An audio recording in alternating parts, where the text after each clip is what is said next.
Good. Okay, good afternoon. Thanks for all you guys coming here today. Again, it's an anxious time for all of us. I want everyone to know that the City of Fresno is doing everything in our power to protect the health of our community. And once again, I ask the people of Fresno to remain calm during these highly unusual, confusing, and stressful times. Again, we are all in this together. Yesterday, we called the people of Fresno to shelter in place as of midnight. And I'm happy to say that the overwhelming majority of our community recognize the danger of the coronavirus and have taken this issue seriously and are staying home and complying with this and practicing social distancing. The better job we do now in containing the spread of the coronavirus, the faster we will recover and the faster we'll be able to return to our normal lives. We've received a flood of phone calls and emails about emergency order and are answering each one as fast as we can. We're constantly updating our website to make sure people get the correct information. Go to www.fresno.gov and click the coronavirus update, and you'll see if we have already answered your questions. I'm happy to see that most grocery stores in Fresno are making accommodations for people over the age of 65, are disabled, or have health issues to get the groceries and other supplies that they need. I also want the people of Fresno to know that the city will continue to provide essential services such as police, fire, water, garbage, street maintenance, and the like. And now I would like to ask Police Chief Andy Hall to tell you what the brave men and women of the Fresno Police Department are doing during this time. Andy? Thank you, Mayor. Good afternoon. My name is Andrew Hall, Chief of Police for the Fresno Police Department. I represent over 800 police officers and over 200 non-sworn staff. I want to let our community know that the men and women of the Fresno Police Department, both sworn and non-sworn, understand the importance of this crisis and want to let you know that we are here for the community. Our employees are reporting to work and they're doing their jobs. You know, when we signed up for this job, we raised our hand, our right hand, and we swore an oath to serve this community. And I am here to tell you we will honor that commitment. If you call the Fresno Police Department, an emergency dispatcher will answer your call for help, and a police officer will respond. Make no mistake, we will be patrolling our streets, our neighborhoods, and our shopping centers to keep this community safe. That is our commitment to you. We will not abandon the community during a time of crisis. The men and women of the Fresno Police Department risk their lives every day to protect this community. And I have met with them, the employees, and they fully understand this commitment and are ready to meet this challenge. With that said, we are still doing everything possible that we can to keep our officers and our non-sworn staff safe. And I can go over some of those, but most of them are closing our front counters, keeping the distance, and making sure that we wipe down our surfaces and wash our hands. The very same thing we're asking our community to do. I'd like to emphasize that if you call for a police officer or a firefighter, we will be there for you. Thank you. And now I'm going to ask our Fire Chief, Carrie Donis, to give the same explanation what our brave men and women of the fire department are doing.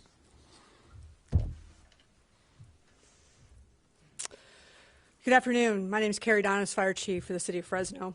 I'll be succinct in my comments. Let me be clear, the fire department continues 24/7, 365, 24-hour operations. We have taken internal safety precaution measures with PPE, proper hand washing and disinfecting. But yes, your firefighters and public safety officers, we're on the front lines of this virus.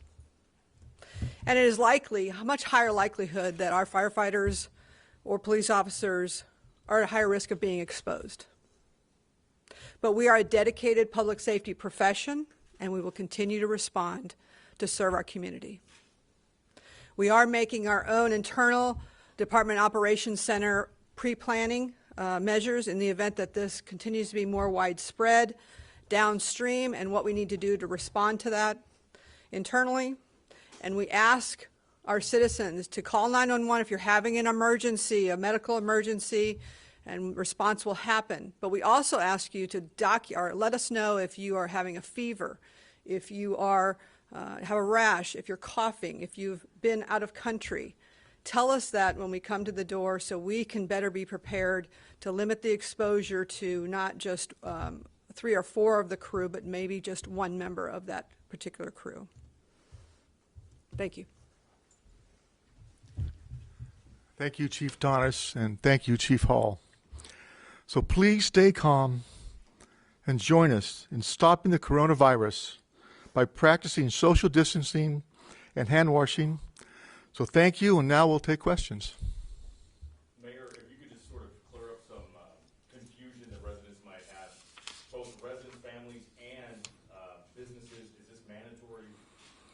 What can you tell us folks? It's not mandatory for the citizens. We're asking for them to comply, and so far we've had a great success for people. People are not going to get pulled over for driving at the wrong hours. They're not going to ask people to do something that they wouldn't normally do. But we're getting a great response. It's almost like a Christmas or Thanksgiving when you go out on a Sunday and the parking lots are bare. There's hardly anybody on the streets. So we're getting fewer people are getting the message, and they're doing it. On businesses, it is mandatory, but there's got to be a complaint. We've got to focus on that, and we can use it through CUPs and other probably code enforcement to enforce that. Does that answer your question? Yeah, that was kind of my next question. What happens to those businesses who do not comply? Well, the worst thing is we could pull their CUP, do an administrative citation, and could potentially close them down. We're trying not to do that. We're not going to be heavy-handed about that. We know there's a tremendous impact, particularly on small business. In fact, we're doing everything we can to find relief for not only our residents, but our small businesses at a variety of levels. Mayor, I think you may have just cleared it up, but one of the most common questions I'm seeing, if people can travel to another city, either Clovis or Visalia or Sanger, to visit relatives there, maybe if you can clear that up. Also, I'm hearing our questions aren't being picked up on the mic, so if you maybe... Well, the questions and the emails just keep coming, but yes, you can travel between Fresno and Clovis, or you go to Southern California to see relatives. We're just asking people to be mindful of how this virus is spread, and the less contact you have, the better you practice social distancing, the safer we're all going to be. At what point would you consider really going to all these businesses? Like, is there a certain point where you're thinking, okay, the voluntary isn't working for some businesses, we're going to go knock on the door? Yeah, well, you want to answer that, Andy? Yeah. Go ahead. Again, we're getting great voluntary compliance from our business owners. I think they also understand the crisis, and they're heeding the words of our community leaders. We have not had any issues with any business owners so far, and we don't anticipate it. However, if there is a situation where we feel that a business owner is putting our community at risk, we will take action. Speaking to maybe, some of the surrounding cities aren't really following your guys' going to businesses or going to places to get their haircut in maybe Clovis or the surrounding areas. Are you guys concerned at all about that? Ideally, we would like to have everybody in tandem.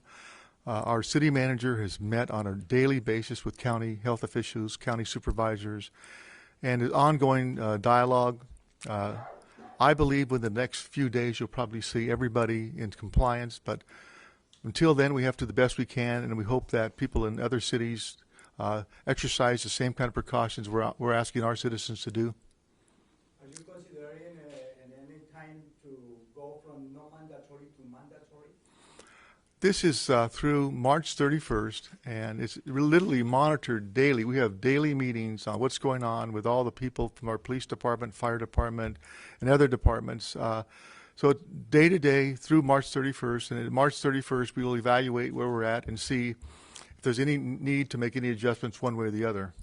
Mayor, what metrics are you going to use to determine whether to lift the state of emergency by March 31st?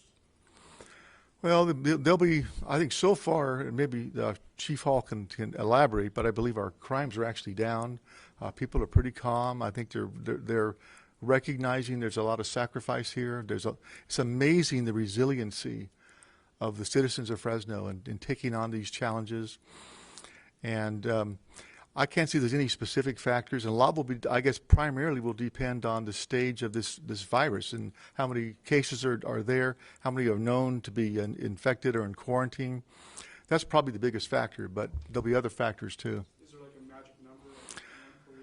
No, there's no magic number because the nature of this virus is it's like an exponential nightmare in terms of when it comes, and there's a lot of people out now right now probably that have been exposed, but we don't have the testing capability to do that.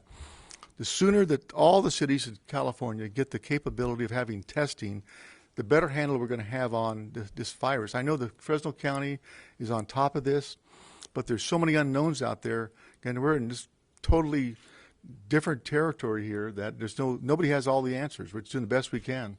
Mayor Brand, can you speak a little bit about the council this morning and just talking about evictions and that kind of stuff and how big of a factor that is playing into the asking people to shelter? Well, this is part of the governor's executive order about a moratorium on evictions, not only for residential, but commercial.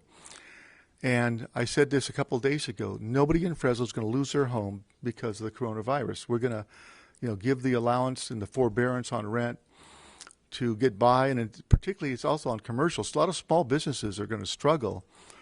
I made a few phone calls myself today to owners of shopping centers to ask them for forbearance on some of their tenants, to other types of concessions, to reduce the impact.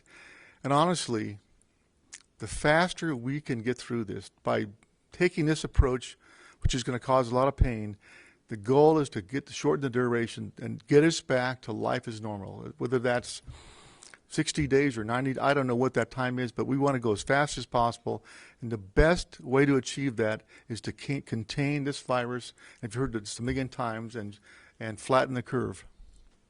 Yeah, there is a resolution for the restaurants. What about the street vendors like taco trucks or the people who are on pens with the cell phones? To my knowledge, and correct me if I'm wrong, the mobile food vendors can do that. They're not prohibited because that's part of the, as long as they exercise social distancing, so you stand in line, you're 6 feet apart, they can continue their operation. One more, guys. Chief Hall, talk about have you had, or even for Chief Donis, have you had to send officers home because they have display symptoms? Again, we have over 800 officers. We have currently 7 officers that are currently at home for chronic ongoing illnesses. Our staffing levels are fine, and we're easily absorbing those. Thanks. Hey guys, we're going to I think. close it Yeah, off. did you want to? Have Mayor just finish up a couple remarks, and then I'll wrap up with you guys. Thanks. Again, thank you for being here. These are indeed trying times. We're doing the best we can, and we want to reassure our citizens to remain calm. We're going to get through this as soon as possible and return you to life as normal and restore our economy. In my hope and I pray that we get there as soon as possible. Thank you. And thanks for coming out on short notice. Whether you put it on the link on your websites or you tell people to go to Fresno.gov, Thank you, Andy. not only is the coronavirus update done continually, but there are now 2 buttons on the front page, one that connects directly to our FAQ on the coronavirus, and the other on the list of essential and non-essential businesses. And that list is being updated daily. So, as we start getting questions about gray areas, whether a business I'm going to try not to do any side interviews, so I'm going to get out of here. Thank you Okay. very much.